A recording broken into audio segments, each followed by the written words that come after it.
জনগণের আস্থা, রাজনৈতিক দল যারা আন্দোলন করেছেন, যারা শেখ হাসিনার আন্দোলনে গুম খুনের শিকার হয়েছেন, তাদের সমর্থন ডক্টর ইউনূস সাহেব পেয়েছেন। কিন্তু কোন সুতার টানে, কার পরামর্শে তিনি নির্বাচন নিয়ে কেন জানি টানা হিচড়া করছেন। নির্বাচন নিজেই একটা মনে হচ্ছে এই সরকারের কারণে টানাপোড়েনের মধ্যে আছে। কেন? এটা তো হওয়ার কথা নয়। এই পরিস্থিতি হবে কেন? আমরা সব না বুঝলেও কিছুটা বুঝি।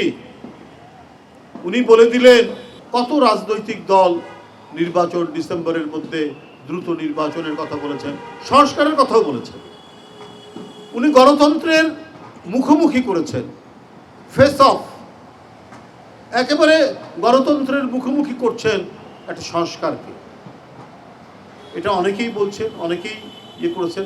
তো বাংলাদেশের পলিমাটির যে বাতাস, এই বাতাস অত্যন্ত পরিশুদ্ধ বাতাস, কিন্তু এখানে আবার এমন কিছু পঙ্কিল বাতাসও প্রবাহিত হয় যে অনেকে ক্ষমতায় আসলেই চিরস্থায়ীভাবে থাকার একটা স্বপ্ন দেখেন। যেমন দেখেছিলেন শেখ মুজিবুর রহমান, যেমন দেখেছেন শেখ হাসিনা, তেমনি আবারও অন্তর্বর্তীকালীন সরকারের মধ্যে এই পঙ্কিল বাতাসটা তাদের শরীরেও লাগছে কিনা, এটা তো মানুষের কাছে একটা বড় ধরনের প্রশ্ন হয়ে দাঁড়িয়েছে। কেন এই অবস্থা তৈরি হল? কেন আজকে দুই একজন লোকের কথায় বা রাজনৈতিক দলের কথায় তিনি এই ধরনের সিদ্ধান্ত নিচ্ছেন? এপ্রিল মাস প্রচণ্ড খরতাপ, বৈশাখ মাস, চৈত্র এবং বৈশাখ প্রচণ্ড গরম থাকে।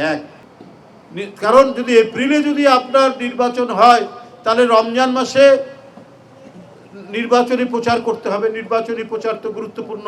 এখানে যারা শুধু ক্যান্ডিডেট নয়, ক্যান্ডিডেটদের যারা সমর্থক তারাও অন্তর্ভুক্ত থাকবেন। বাংলাদেশে নির্বাচন, অবাধ সুষ্ঠু নির্বাচন একটা উৎসবের মতো।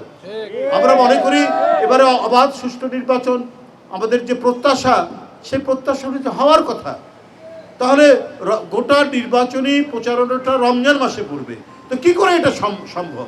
এ ধরনের অক্টোবর নভেম্বর থেকে বড়জোর ফেব্রুয়ারি পর্যন্ত একটা নির্বাচনের মাস, আন্দোলনের সময় হয়, নির্বাচন এই সময় হয়। তাহলে এত কিছু জানার পরেও আমাদের যেটা মনে হচ্ছে, মাত্র দুই একটি দল এটাকে সমর্থন করছে। আপনি কি তাদের স্বার্থে অথবা কোনো গোষ্ঠীর স্বার্থে অথবা তাদের কোটার মধ্যে পড়ে গেলেন কিনা, এইটা জনগণ তাদের বৃত্তের মধ্যে। আপনি অবাধ সুষ্ঠু নির্বাচন করবেন, অন্তর্বর্তীকালীন সরকার, আপনি হলেন নিরপেক্ষ সরকার, আপনি সব দিক বিবেচনা করে আপনি একটা ভূমিকা রাখবেন। কিন্তু কেন জানি মনে হচ্ছে কোনো একটি রাজনৈতিক দল বা দুইটি রাজনৈতিক দলের দিকে টিল্টে, ওইদিকে একটু হেলে যাচ্ছেন, ওইদিকে একটু ঝুঁকে পড়ছেন। কেন এটা হবে?